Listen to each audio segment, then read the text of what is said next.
Superstar Rajinikanth की film jailer को।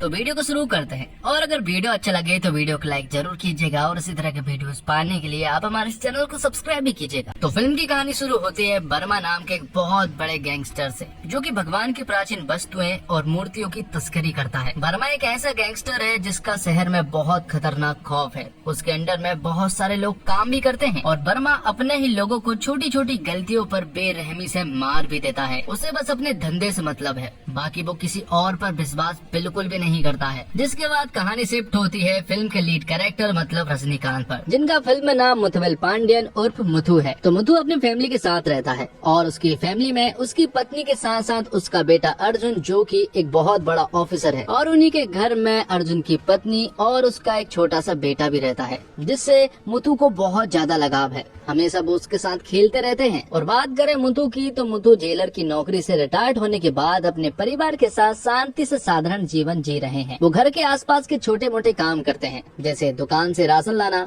सब्जी मंडी से सब्जी लाना। लेकिन उनके मन में कहीं न कहीं ये मलाल होता है कि रिटायर्ड होने के बाद व्यक्ति को कोई सम्मान नहीं मिलता। वो अपना पूरा दिन कामकाज और अपने पोते को उसके यूट्यूब वीडियो शूट में मदद करने में बिताते हैं। मुथु जब जेलर था तो वो बहुत ही ज्यादा ईमानदार था और वो अपने बेटे को भी उसी रास्ते पर चलाना चाहता है, और कहीं न कहीं अर्जुन भी उसी रास्ते पर चल रहा है। कुछ दिनों के बाद अर्जुन जो है वो एक नीलेश नाम के आदमी से बात करने के लिए पहुंचता है। दरअसल में उसे मूर्तियों की तस्करी का केस मिला है, इसलिए वो उससे बात करने के लिए पहुंचता है। लेकिन नीलेश उससे कहता है कि मुझे इसके बारे में कुछ भी नहीं मालूम है, और जबकि अर्जुन जो है वो इस केस के पीछे 5 साल से लगा हुआ है। तब नीलेश उससे कहता है कि तुझे मेरे पास नहीं आना चाहिए था, क्योंकि मैंने तेरे पिता को किडनैप कर लिया है, और आज के बाद इस केस के पीछे भी मत आना। लेकिन तभी अर्जुन उससे कहता है कि तुमने गलत आदमी को किडनैप कर लिया। अब जल्दी से अपने आदमियों के पास कॉल करके पूछ लो कि कौन कौन बचा है। और जब नीलेश उनके पास कॉल करता है तो कॉल जो है मुथु उठाता है और वो उससे कहता है कि सभी लोग सो गए हैं, इसलिए वो यहाँ से जा रहा है। यहाँ पर नीलेश बहुत अच्छे से समझ चुका था कि मुथु ने सबका काम तमाम कर दिया है,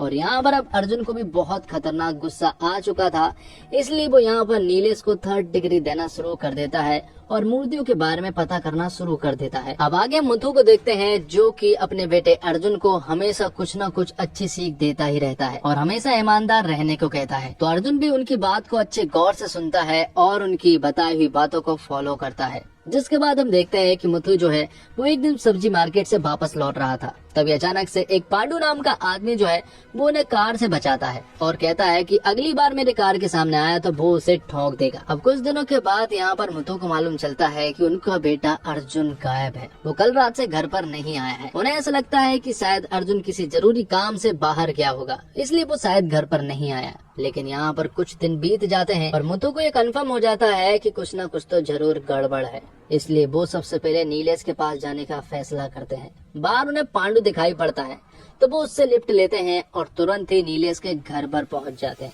वो उससे अर्जुन के बारे में पूछते हैं, लेकिन नीलेश यहाँ पर ठीक तरह से बात नहीं कर रहा था। तब मुथु को अपने जेलर मोड पर आना पड़ता है और वो यहाँ पर नीलेश का काम तमाम कर देते हैं। जिसके बाद वो नीलेश की लाश को एक बोरे में पैक करके उसे ठिकाने लगाने के लिए पहुँच जाते हैं। उनके साथ पांडु भी था, लेकिन पांडु को ऐसा लगा था कि उस बोरे में कचरा होगा, इसलिए वो उसे ठिकाने तो लगा देते हैं। लेकिन बाद में उसे पता चलता है कि इस बोरे में लाश थी। तब यहाँ पर मुथु उससे कहता है, अब अगर तूने मुंह खोला तो मैं तो फंसूंगा, साथ में तू भी फंसेगा। अब आगे हम देखते हैं वर्मा को, और यहाँ पर वर्मा को मालूम चला है कि नीलेश की डेथ हो चुकी है। और यहाँ पर हमें मालूम चलता है कि दरअसल में नीलेश जो है वो वर्मा के लिए काम करता था, इसलिए वर्मा तुरंत ही जेलर के पास कॉल करता है, क्योंकि इसे मालूम है कि ये कत्ल किसने किया है। यहाँ पर वर्मा मुथु से कहता है कि वो उसे जान से मार देगा, क्योंकि नीलेश उसके लिए काम करता था और वो उसका बहुत ही खास आदमी था। वर्मा मुथु से कहता है कि नीलेश मेरी फैमिली की तरह था, तो अब दम है तो वो अपनी फैमिली को बचा कर रखे। जिस पर कि मुथु से कहता है कि ये मेरे लिए बहुत ही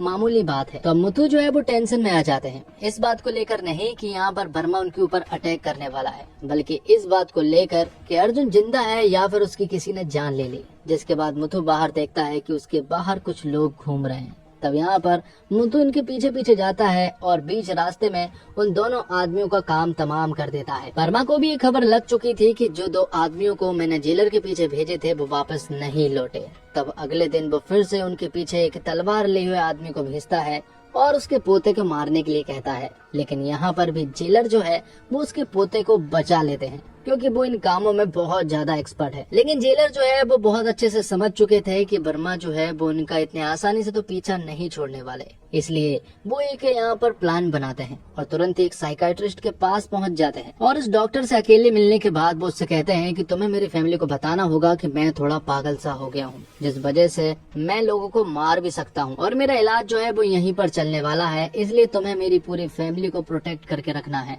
जिस पर कि वो डॉक्टर भी मान जाता है। तो मुथु की फैमिली पूरी तरह से सेफ थी, इसलिए मुथु अपनी गैंग को इकट्ठा करने के लिए पहुंच जाता है और अर्जुन की इन्वेस्टिगेशन करने के लिए भी निकल जाता है कि आखिर अर्जुन जिंदा है या फिर मर गया। तो मुथु जब जेलर था तो उस समय के सबसे बड़े गैंगस्टरों से मिलने के लिए पहुंच जाता है। सबसे पहले वो एक्टर शिव राजकुमार के पास पहुंचता है, जो कि जेल का बहुत बड़ा गुंडा था और वो यहाँ पर रजनी सर मतलब कि मुथु को बहुत मानता है। जिसके बाद मोहनलाल के पास जाता है और वो भी बहुत बड़े गैंगस्टर थे। यहाँ पर ये लोग मुथु की मदद करते हैं और साथ ही वो लोग इन्हें कुछ हैवी स्नाइपर्स देते हैं जो कि बहुत ही तगड़े होते हैं। तो जैसे ही मुथु को अपनी टीम मिलती है तो वो सबसे पहले वर्मा के कुछ खुफिया गिरोह के बारे में पता कर लेते हैं और उसके काले धंधों के बारे में भी। सबसे पहले तो वो जिन मूर्तियों की तस्करी करता है वो उन ट्रकों को अपने कब्जे में कर लेता है, जिस वजह से यहाँ पर बहुत सारा तगड़ा एक्शन भी होता है। लेकिन दूसरी तरफ हम देखते हैं कि वर्मा ने यहाँ पर मुथु की फैमिली को ढूंढ लिया था और उन्हें अपने कब्जे में भी कर लिया था। जिसके बाद वर्मा जो है वो मुथु के पास कॉल करता है और उससे कहता है कि तूने मुझसे पंगा लेकर बहुत बड़ी गलती कर दी, अब तेरी पूरी की पूरी फैमिली मेरे कब्जे में है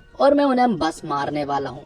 लेकिन तभी यहाँ पर मुथु से कहता है कि मारने से पहले अपने माल को तो देख ले, तेरा पूरा का पूरा धंधा मेरे पास है। वो उसे वीडियो कॉल पर बताता है और कहता है कि अगर मेरी फैमिली को कुछ भी हुआ तो वो उसके पूरी तस्करी भरे माल को जलाकर राख कर देगा। तब यहाँ पर वर्मा सकपका जाता है और वो यहाँ पर मुथु की पूरी फैमिली को सही सलामत छोड़ देता है। लेकिन मुथु को बहुत अच्छे से मालूम है कि वर्मा अभी भी उनका पीछा नहीं छोड़ेगा, इसलिए मुथु जो है वो अपनी फैमिली को समझा देता है कि अब बहुत बड़ी जंग शुरू होने वाली है। और तभी अचानक से उसके घर पर बहुत सारे गैंगस्टर अटैक कर देते हैं। यहाँ पर मुथु उनका बहुत ही बहादुरी से सामना करता है और साथ ही उसका साथ बाहर बैठे उसके स्नाइपर भी दे रहे थे। लेकिन अब हद हो चुकी थी क्योंकि वर्मा के गुंडे घर तक पहुँच चुके थे। ये देखकर मुथु को बहुत ज्यादा गुस्सा आता है और वो तुरंत ही वर्मा के अड्डे पर पहुँच जाता है। बहुत सारे गुंडों को मारने के बाद वो वर्मा को जब मारने ही वाला होता है कि तभी वर्मा उसे बताता है कि उसका बेटा अर्जुन जिंदा है और वो उसी के कब्जे में है।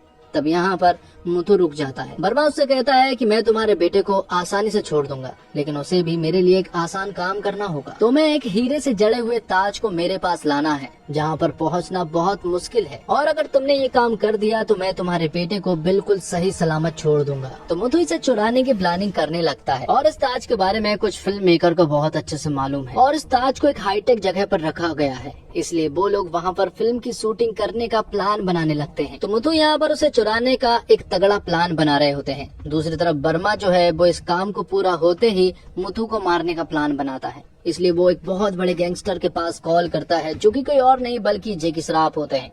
लेकिन यहाँ पर जैकी श्रॉफ जब जेलर का नाम सुनता है तो वो उसे फ्लैशबैक की स्टोरी बताता है।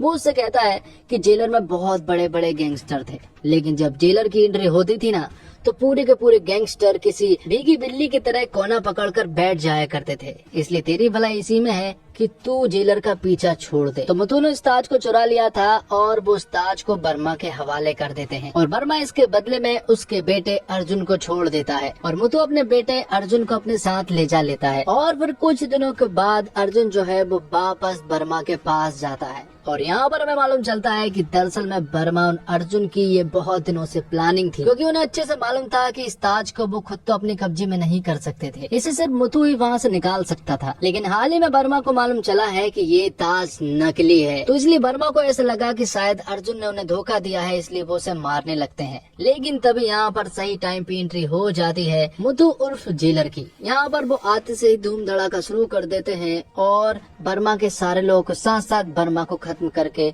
अर्जुन को अपने साथ ले जा लेते हैं। आखिर में मुथु अर्जुन को समझाता है कि तूने जो किया वो बहुत ही गलत किया, लेकिन अब तेरे पास सुधरने का एक मौका है, इसलिए तू खुद को सरेंडर कर सकता है। लेकिन अर्जुन ये बात नहीं मानता है और बदले में मुथु को ही मारने की कोशिश करने लगता है।